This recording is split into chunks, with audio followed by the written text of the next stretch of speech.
ISROയുടെ 101-ാം ദൗത്യം EOS-09 ഉപഗ്രഹം വിക്ഷേപണം പരാജയം. PSLV C-61 launch വെഹിക്കിളിന് ഭൗമനിരീക്ഷണ ഉപഗ്രഹത്തെ ഭ്രമണപഥത്തിലെത്തിക്കാനായില്ല. വിക്ഷേപണത്തിന്റെ 3-ാം ഘട്ടത്തിലാണ് ദൗത്യം പരാജയപ്പെട്ടത്. രാജ്യസുരക്ഷയിൽ നിർണായക പങ്കുവഹിക്കുന്ന റിസാറ്റ് ഉപഗ്രഹ ശ്രേണിയിലേക്ക് മറ്റൊരു ഉപഗ്രഹം കൂടി വിക്ഷേപിക്കാനായിരുന്നു ISRO തീരുമാനിച്ചിരുന്നത്.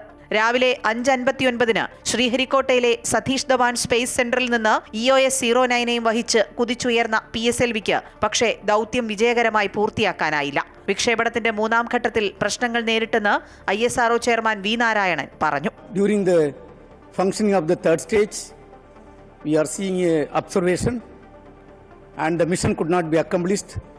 After analysis, we shall come back. മഴ, മൂടൽമഞ്ഞ്, മേഘങ്ങൾ, രാത്രി തുടങ്ങി ഏത് കാലാവസ്ഥയിലും ഭൂമിയുടെ ഉപരിതലത്തിന്റെ ഉയർന്ന റെസല്യൂഷൻ ചിത്രങ്ങൾ പകർത്താൻ സഹായിക്കുന്ന ഉപഗ്രഹമാണ് EOS-09 അഥവാ റിസാറ്റ് 1B. വിക്ഷേപിച്ച് 18 മിനിറ്റിനുള്ളിൽ ഉപഗ്രഹത്തെ ഭ്രമണപഥത്തിലെത്തിക്കാനാകുമെന്നായിരുന്നു കണക്കുകൂട്ടൽ. രാജ്യത്തിന്റെ ഏറ്റവും മികച്ച ലോഞ്ച് വെഹിക്കിളായ PSLV ദൗത്യം പരാജയപ്പെടുന്നതും അപൂർവമാണ്. അതിർത്തി നിരീക്ഷണത്തിനും തീരസംരക്ഷണത്തിനും പ്രകൃതി ദുരന്തങ്ങളെ മുൻകൂട്ടി കണ്ട് പ്രതിരോധിക്കാനും കാർഷിക മേഖലയ്ക്കും EOS പ്രയോജനപ്പെടുത്താമെന്നായിരുന്നു വിലയിരുത്തൽ.